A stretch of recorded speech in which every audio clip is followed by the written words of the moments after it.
Hi there, my name is Zac, And I'm Rin. and welcome to Quid Pros Quo. Today we're talking about naming conventions. I don't know about you, but coming up with names for characters is one of the things that causes me the most stress Oh, when really? I'm trying to write something.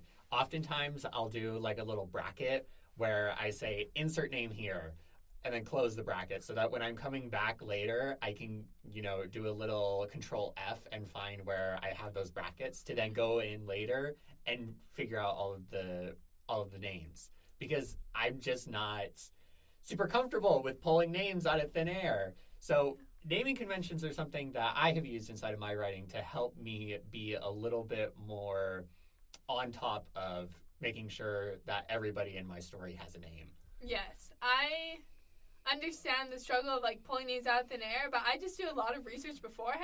Yeah. So I'm not I don't have to pull them out of the thin air. So process is important. Process right? is super important. If you're more of a planner, then you like you said, Rin, you're going to have more research beforehand. But if you lean more towards pantsing, like I often do, I'll get part of the way through and be like, oh, I need to add another character, and then you don't have a name for them, and then you can go to your naming convention in order to figure this out. So let's talk about what a naming convention is. Yeah. So a naming convention lends cohesion to your world. It is sort of a family of names from which you can draw from to make your world make sense. One of my naming conventions in my current work in progress called Witch's Blood, the witches' covens, their last name is derived from the first initials of their name. So in a coven of 3 families, the initials are C, R, and N. Their last name is Cerny, and then all the women within one family either have C names or R names or N names. Oh, interesting. Yeah. That's really cool. So you mentioned how that's your naming convention inside of your fantasy world, and that is a rule that you have created in order to kind of lend structure to how you go about it. Exactly. So there's a lot of ways we can create naming conventions for alternate worlds. I would say there's a lot more leeway in alternate worlds than there is if you're writing a story based in our world. Yeah, for sure. It's very genre specific. So if you're looking at a story set inside of our world, you're going to want to stick to names that are reasonable, not necessarily names that people have heard before, but that actually exist out inside of the world. A website that I use when I'm writing a story that is set inside of the real world is behindthename.com. They have a sister site called behindthesurname.com, and those 2 sites are really helpful because when I go there, I'm not going to get a whole bunch of ads for diapers and baby wipes and that sort of thing because it's not a baby naming site. It's just a dictionary. No shade on the baby naming sites. You can use a baby naming site if you need to. But that's one of my go-to resources when I'm looking at real-world names because I have the option of narrowing down the types of cultures I'm looking for.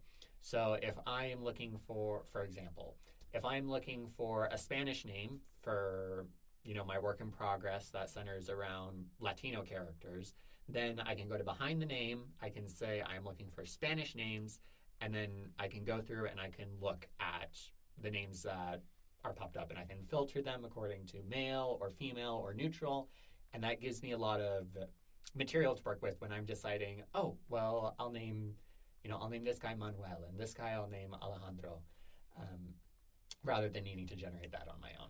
Exactly. And I think what another perk of Behind the Name is it also has the name's meaning. Yes. So you can add symbolism to your names. So in our world, using Behind the Name or Behind the Surname is a really great way to generate your names. We have some examples of names using names to display character traits. Yeah, so this was something that was a lot more common in the 19th century. So Dickens and sort of his era of writers would use names in order to clue the reader in to some characteristic about the person.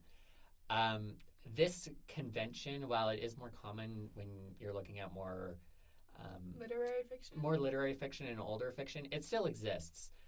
One of the examples that comes to the top of my head is one of the Star Wars animated series, Rebels, has a character named Hera. And Hera is a mother figure inside of the series. And Hera is the Roman name for. No, it's not. It's the Greek name. Is a Greek goddess who is a goddess of, a family, of childbirth and that sort of thing. Mm. So there's kind of that mirroring in between the two of them. Yeah, which shows one way you can pull naming conventions out of real world mythology. Mm-hmm. That feels like an oxymoron, real world mythology. Yeah. But like you can, like I have another work in progress, and it's the tagline for it is Greek mythology, dystopian sci-fi. Yeah. So I'm using like a lot of Greek stuff and like Greek mythology, and so most of my names are being pulled from old Greek gods. Yeah, and so you've come up with another rule that you can use for your naming convention, and that's one of the things that you can do to create your own naming convention is that you can use languages that maybe your readers or viewers aren't as familiar with.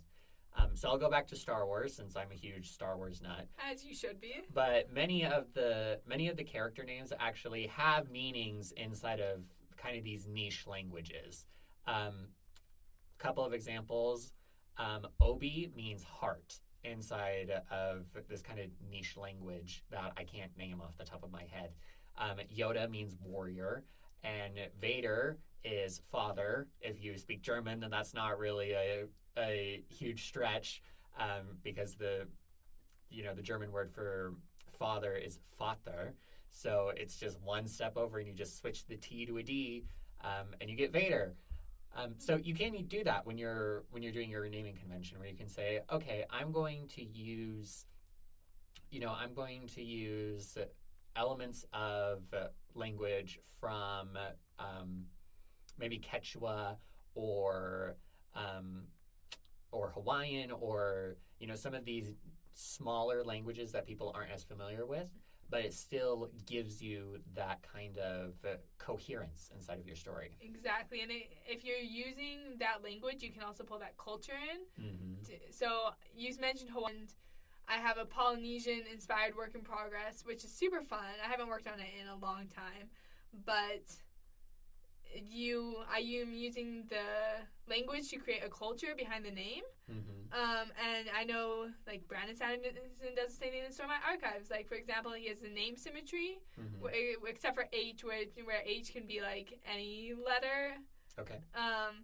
But it's just kind of this idiosyncratic way to create this meaning in the world. And in his world, in this specific cultures in the Store My Archives, is a symmetrical name is holy. Yeah. And so that is another way to create a naming convention, is just to create a culture behind the name. Mm-hmm.